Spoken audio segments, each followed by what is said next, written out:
Some days, I would walk into a room and feel like the walls were closing in, not from the space itself, but from the weight of everything inside it.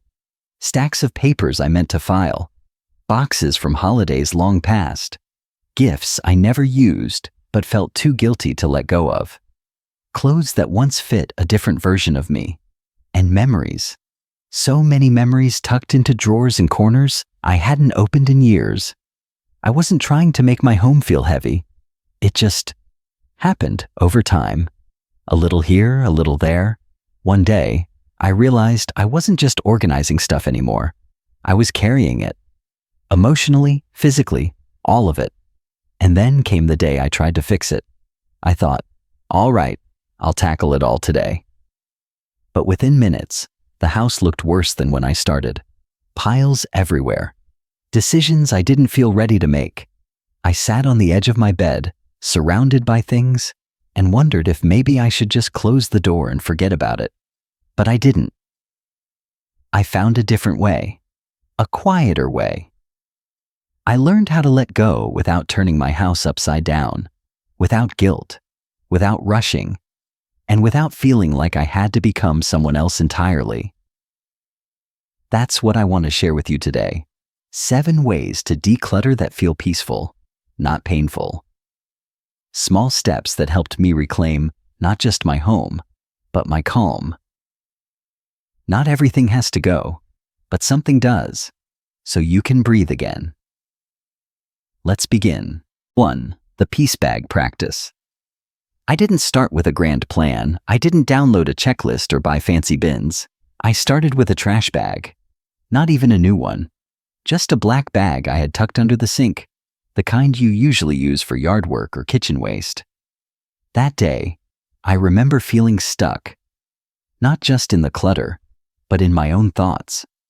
There were too many decisions, too many emotions, too many memories. I needed to move, but gently. So I told myself, don't think, just find what's clearly trash. That's simple. No drama, no guilt, just what's clearly trash. I walked around the house slowly, holding the bag, not expecting much. But in 5 minutes, I found so many little things I had stopped seeing. Empty envelopes, expired coupons, broken pens, pieces of packaging I meant to recycle but never did. Dried up glue sticks, receipts from stores that no longer existed. And with every drop into that bag, I felt something strange. Relief. It wasn't about cleaning. It wasn't about organizing. It was something deeper. Like I was proving to myself that I could start, that I could move forward. And not everything had to be a big emotional battle. Some things were just done, and that was okay. I kept going, just a few more minutes, then stopped. I didn't try to finish the whole house. I didn't turn it into a project. I gave myself credit for what I had done and tied the bag shut. That bag didn't just hold trash. It held proof that I still had choices. I wasn't stuck. I started calling it my peace bag because that's what it gave me. A little pocket of peace in the middle of a busy life. And I kept using it. Once a week, sometimes once a day, especially on hard mornings when I felt overwhelmed and didn't know where to begin. I'd grab that same kind of bag and ask myself again, what's clearly trash? That's it. No shame, no pressure. If you feel frozen, like your home has too many decisions waiting for you, start there. Not with the sentimental boxes, not with your closet. Start with the obvious. Let it be simple. You don't need to fix everything today. You just need one small, doable action that reminds you that you are still in charge of your space, your energy, and your peace. And sometimes that starts with a trash bag. 2. The 5 decision zones. The first time I tried to declutter an entire room, I made a big mistake. I pulled everything out onto the floor, every drawer, every bin, every closet shelf, and told myself I'd sort it all in one afternoon. You can guess how that ended. By lunchtime, I was tired. By mid-afternoon, I was frustrated. And by evening, I was standing in the middle of a disaster zone, staring at piles I didn't want to touch anymore. That night, I went to bed feeling defeated. The clutter had won. The next morning, I sat with a cup of tea and thought, this isn't working because I'm trying to decide too many things at once. And that's when it hit me. Maybe what I needed wasn't just to get rid of things, but to make the decisions feel easier. So I created what I now call my 5 decision zones. 5 boxes, actually, mine were old laundry baskets and a couple of reusable grocery bags, with 5 simple categories: trash, recycle, donate, sell, rehome. Just 5. That's it. And I made myself a rule. No maybe pile. No keep box either. If I wanted to keep something, I had to put it back where it belonged, right then. That way, I didn't create another pile to deal with later. And let me tell you, that one small rule changed everything. It forced me to be honest. No babysitting items in limbo. No overthinking. Just a simple, is this something I still want to use, love, or pass on? And if so, where does it go? The Rehome Basket was especially helpful. I tossed in anything that clearly belonged in another room: a book that wandered into the kitchen, a pair of glasses that ended up in the laundry room, a screwdriver I'd left in the bedroom. Instead of running back and forth, I let them gather in that basket and took them back all at once when I finished. Now, did I always use all 5 boxes? No. Sometimes I skipped the sell box when I didn't have the energy. Sometimes I combined trash and recycle when I was short on bags. The point wasn't perfection. It was momentum. It was feeling like I had a structure, something that held my hand through the process. And that structure gave me confidence. Every item had a destination. Every decision felt doable. And little by little, the piles went away. If you're facing a room that feels too full, don't start by emptying everything. Start with a small corner and 5 simple zones. Don't worry about speed. Don't aim for perfect.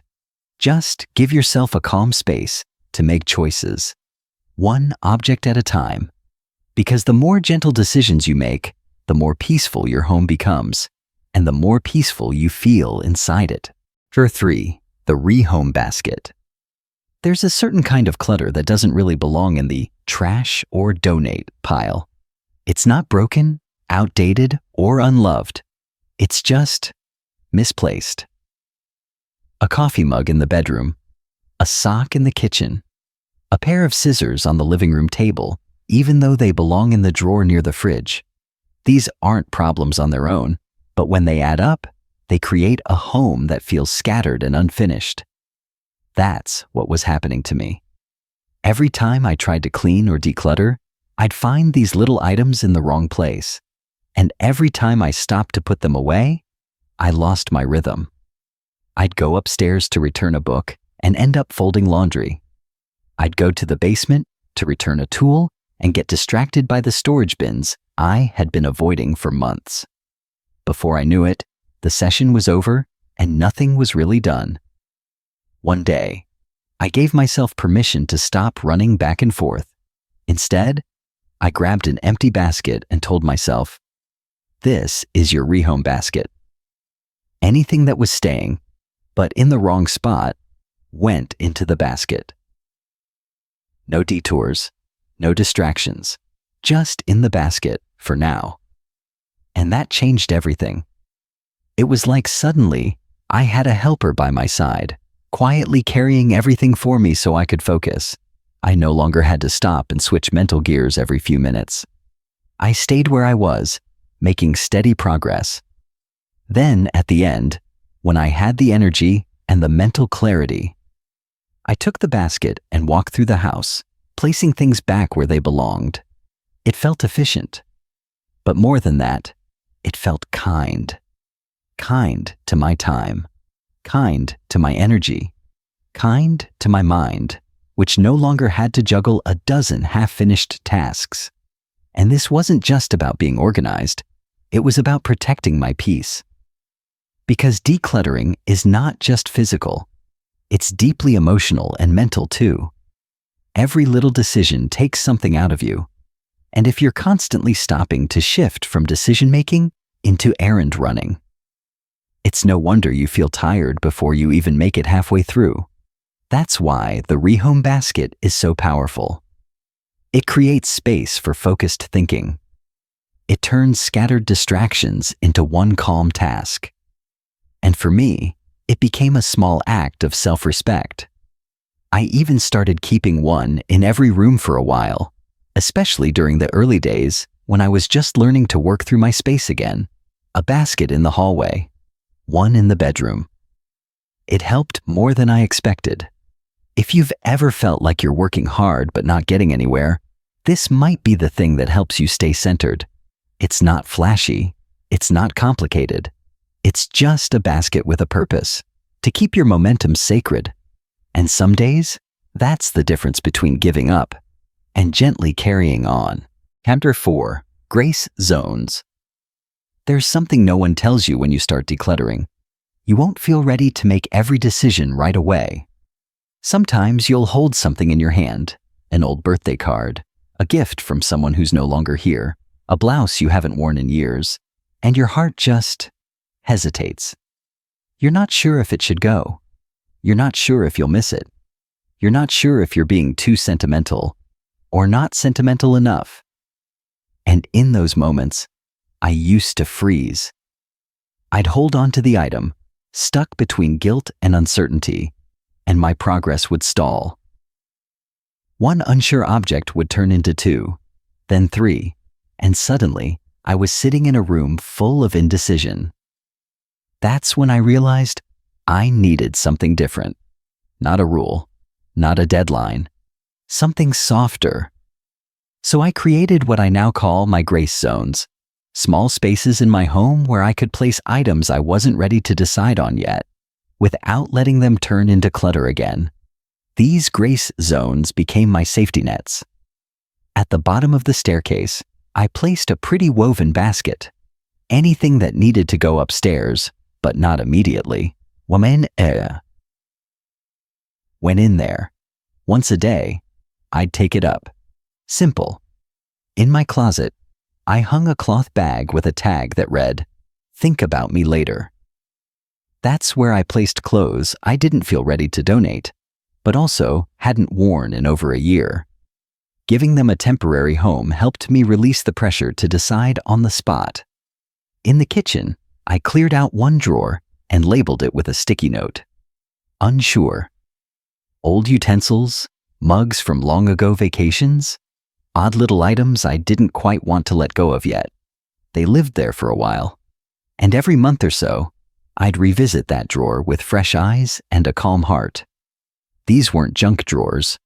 They weren't clutter piles. They were intentional spaces for grace, spaces that honored the pace I needed to go. The key, of course, is to return to them. Not to let them become permanent storage, but to treat them like a quiet waiting room.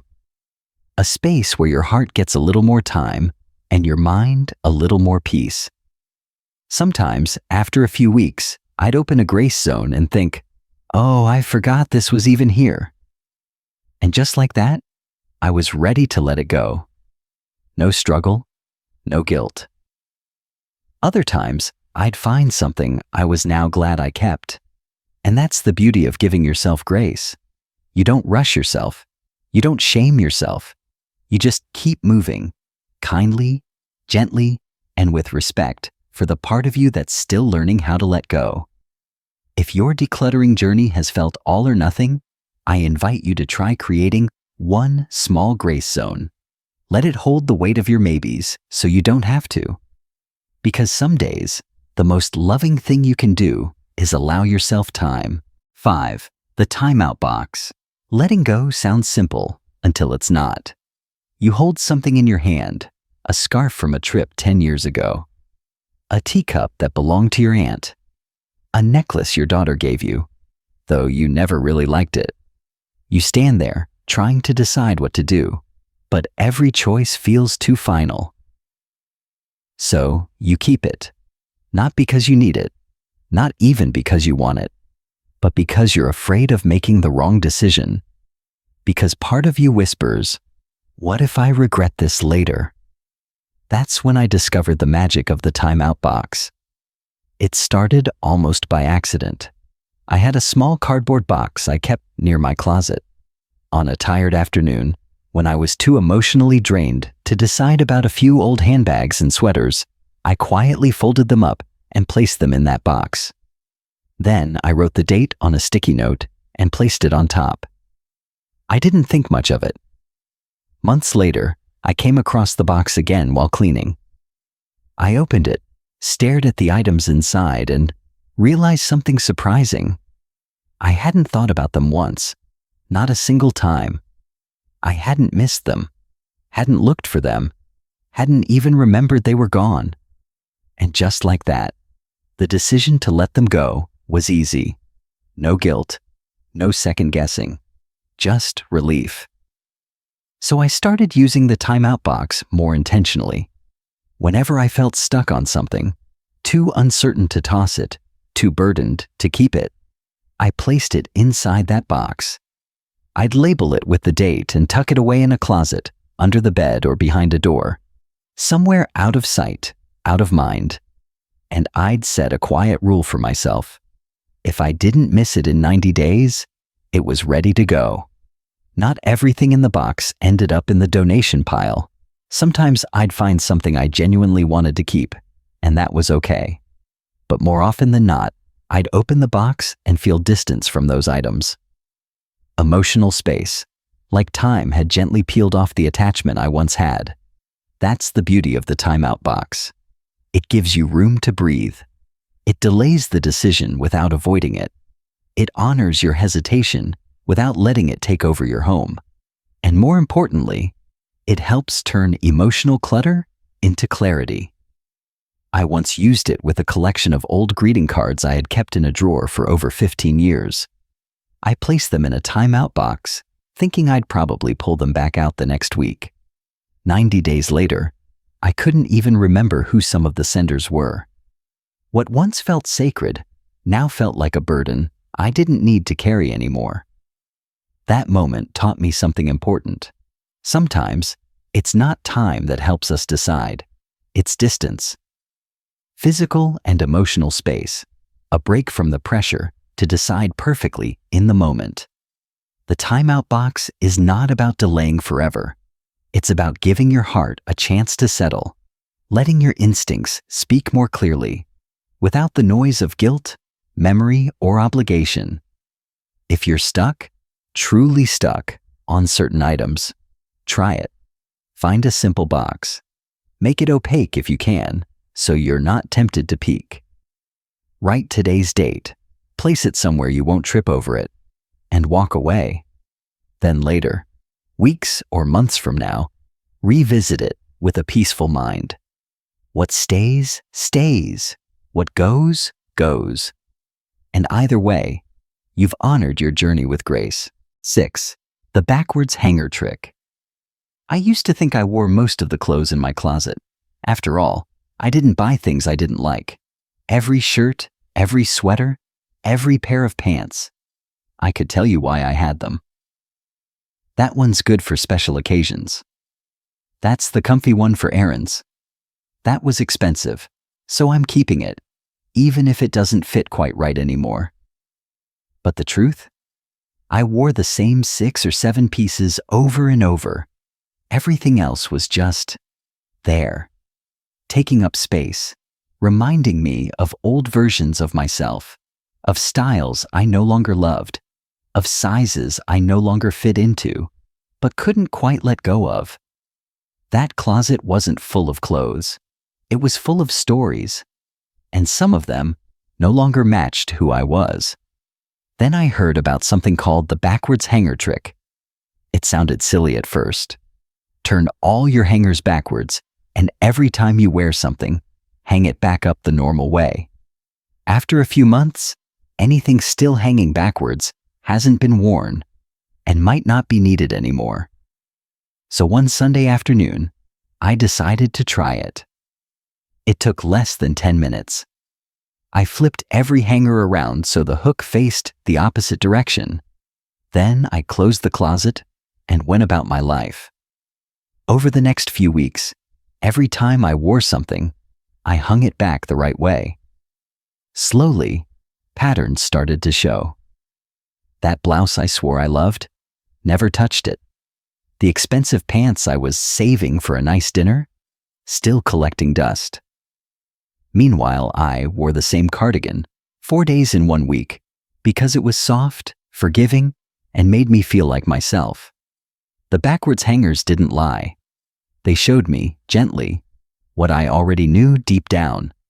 I didn't need a bigger closet. I needed an honest one. And more importantly, I needed to forgive myself for who I no longer was. The clothes I wasn't wearing, they weren't mistakes. They were part of a chapter that had ended. And once I saw it that way, letting go felt less like failure and more like freedom. The hanger trick became a quiet conversation between me and my closet. It helped me listen to what I was actually reaching for, what felt good on my body now, what matched my rhythm, what made me feel at ease. If you've ever stood in front of your closet thinking, I have nothing to wear, while surrounded by dozens of options, try it. Flip every hanger backwards. Don't judge. Don't pressure yourself to clean it all at once. Just observe. Let time do the sorting for you. Let your daily choices show you what still fits, not just your body, but your life. And when the season changes, take a look. What's still hanging backwards? What's waiting, untouched? Those might be the clothes ready to bless someone else. And you? You'll be left with a closet that holds only what you love, wear, and need. Which, in the end, is the kind of simplicity that feels like a breath of fresh air every morning. 7. The 1 in, 1 out rule. I used to think I had stopped accumulating things. After all, I wasn't shopping the way I did in my 30s. I wasn't buying toys for the kids or filling kitchen drawers with the latest gadgets. These days, I told myself, I only picked up the occasional useful item, a new top, a replacement dish towel, a book I had been meaning to read.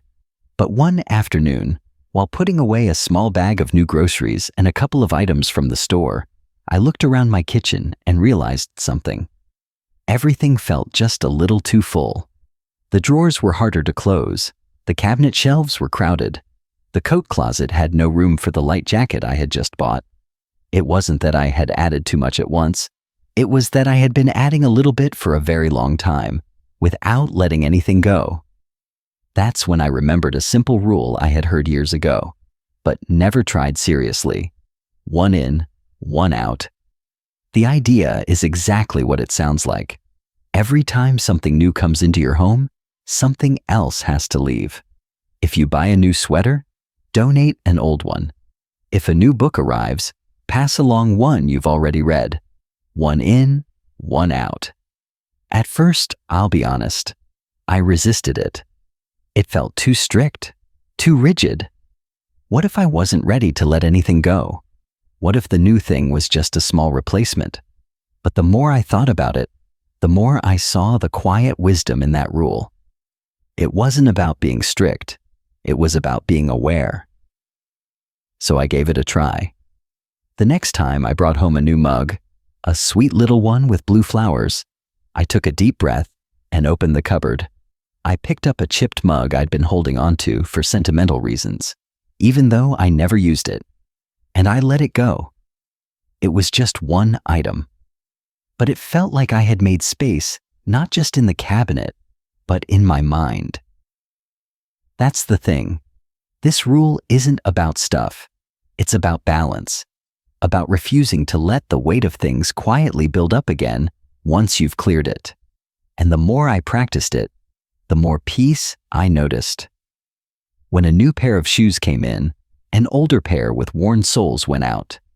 When I received a gift I loved, I chose something of equal size or purpose to donate. Sometimes I even swapped between categories. If I brought home a new cookbook, I'd release a decorative item from the kitchen shelf. It didn't have to match perfectly. It just had to make space. It also taught me to be more intentional before bringing something new in. I'd ask myself, what would I be willing to part with to make room for this? And if I couldn't think of anything, that often meant I didn't really need the new thing at all. The rule became more than a system. It became a conversation with myself. And the beauty of it is, it works in small homes and large ones, for the minimalist and for the sentimental. You don't have to let go of what you love. You just agree to let your home breathe, to avoid the slow, creeping overwhelm that can sneak in over time. Because the truth is, we don't notice clutter when it arrives in teaspoons. It builds slowly, almost invisibly. But so does clarity, if we practice it gently and often. So if your home already feels calmer, and you want to keep it that way, I invite you to try this rule, not as a burden, not as a punishment, but as a gift to yourself. Every time you bring something new into your life, ask, what am I ready to release to make room for this? And in that small, sacred exchange, you'll keep choosing peace over accumulation, one object at a time, a quiet kind of courage.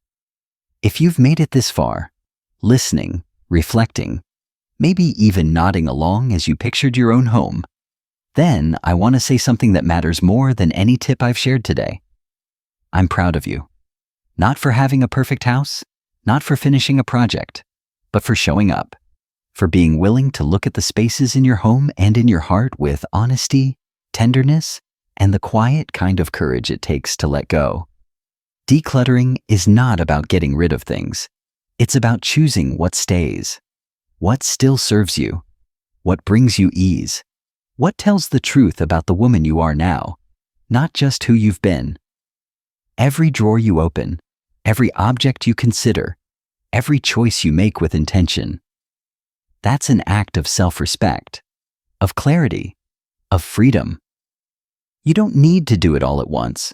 You don't need to finish today. You only need to begin, again and again, with grace. And remember, letting go doesn't mean forgetting.